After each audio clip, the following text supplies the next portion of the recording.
Hello friends, मैं हूं अंशुल शर्मा और आपका स्वागत है इंडियन गुरुकुल शिक्षा पे। आज का पेपर हमारा जो एआईबी का एग्ज़ाम था वो ऑलरेडी ओवर हो चुका है और मैं माफ़ी चाहता हूं कि मैं थोड़ा सा वीडियो लेट अपलोड कर रहा हूं। एक्चुअली मैं कुछ काम में बिजी हो गया था, बट हाँ, मैंने फिर टाइम निकाल के पेपर को पूरा एनालाइज किया। जिस तरीके से आप लोग पेपर में करने बैठे थे, टाइम निकाल के अपने ड्यूरेशन में 3 घंटे के लिए, मैंने भी उसी तरीके से टाइम निकाल के पेपर करना था। इसीलिए मुझे थोड़ा सा डिले हो गया। मैं भी उसी तरीके से जिस स्ट्रैटेजी को मैंने आपको कल बताया था, ठीक है? इसके पहले वीडियो में कि किस तरीके से आपको स्ट्रैटेजी अपनानी है अपने पेपर को सॉल्व करने के लिए, उसी स्ट्रैटेजी को फॉलो करके मैंने पूरे पेपर को किया है। और मैंने भी उसी तरीके से सारे बेयर एक्ट लेके बैठा था, जैसे कि मुझे एग्ज़ाम हॉल में बेयर एक्ट को लेके बैठना है और करना है। हो सकता है 2, 4, 5 मिनट मुझे एक्स्ट्रा मिले हों आपकी तुलना में, जैसे कुछ एग्ज़ाम हॉल में सिचुएशंस अलग होते हैं, साइन करने होते हैं, टीचर्स आते हैं, अटेंडेंस शीट वगैरह-वगैरह। तो हो सकता है उसके लिए 5 मिनट उसमें जो आप लोगों के जाते हैं, 5 मिनट, 10 मिनट मैं समझ सकता हूँ, ठीक है? तो थोड़ा बहुत होता है वो, ऊपर-नीचे होता है।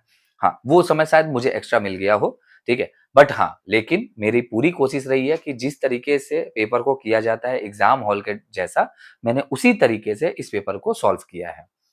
सबसे पहली बात जो मैंने स्ट्रैटेजी आपको बताई थी कि आपको पहले पूरे क्वेश्चन को गो थ्रू करना है। वह 1 से लेके 100 क्वेश्चंस जितने हैं उनको पूरा देखना है। मैंने उसी तरीके से मार्किंग कर ली थी पूरे क्वेश्चंस की। इसमें मुझे मोर देन 65 टू 70 क्वेश्चंस, 65 भी नहीं, एटलीस्ट 70 क्वेश्चंस मुझे मिले जो मैंने डायरेक्टली बेयरएक्ट से देखे।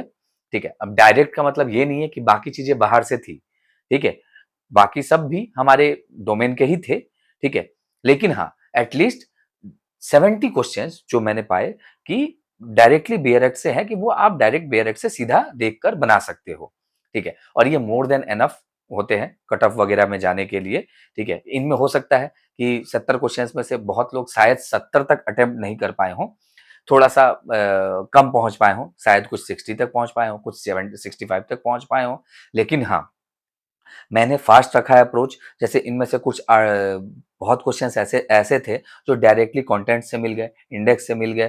कॉन्स्टिट्यूशन के क्वेश्चंस डायरेक्टली कॉन्स्टिट्यूशन के बुक से इजीली मिल गए, ठीक है। मैंने आपको कहा था कि कॉन्स्टिट्यूशन के क्वेश्चंस हमेशा अक्सर ज्यादा होते हैं और इस बार भी आए हैं, ठीक है।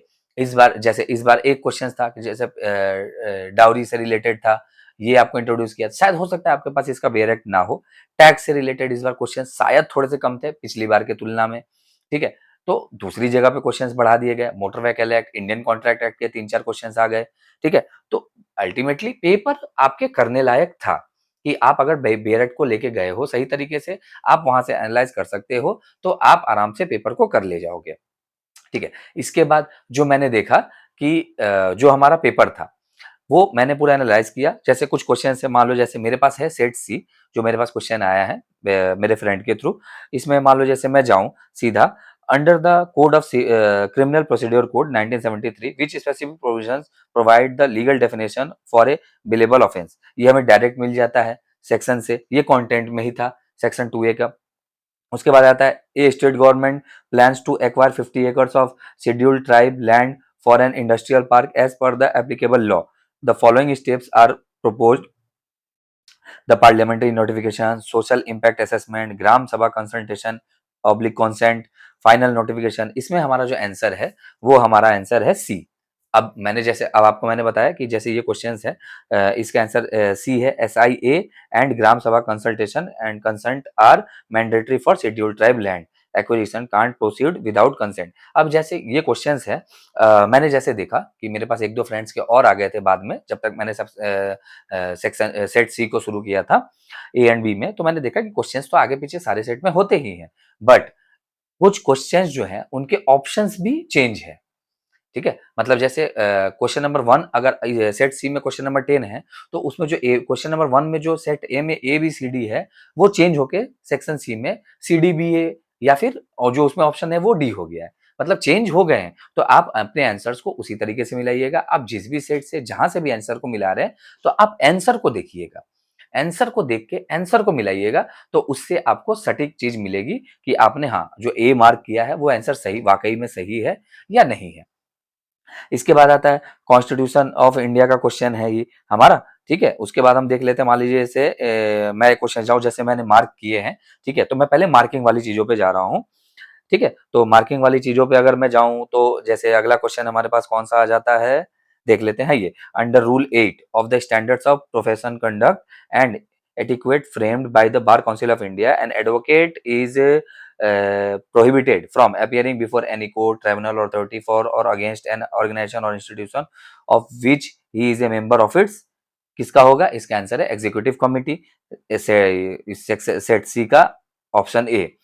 इसी तरीके से जैसे और भी क्वेश्चंस थे, तो मैंने जैसे टोटल मार्किंग किए हैं, तो अगर मैं आपको बताऊं, जो मैं आपको अभी यहाँ पे ही आपको मैं दिखा रहा हूं कि जैसे मैंने मार्क किया है, आप ये देख सकते हो, ये मेरे मार्क्स मार्क किए हुए क्वेश्चंस हैं, ठीक है, जो आप देख सकते हो। तो मार्क किए हुए क्वेश्चंस में से मैं आपको ये बता देता हूँ कि इसमें से कितने क्वेश्चंस मैंने किए हैं जो डायरेक्टली बीएरएच से थे।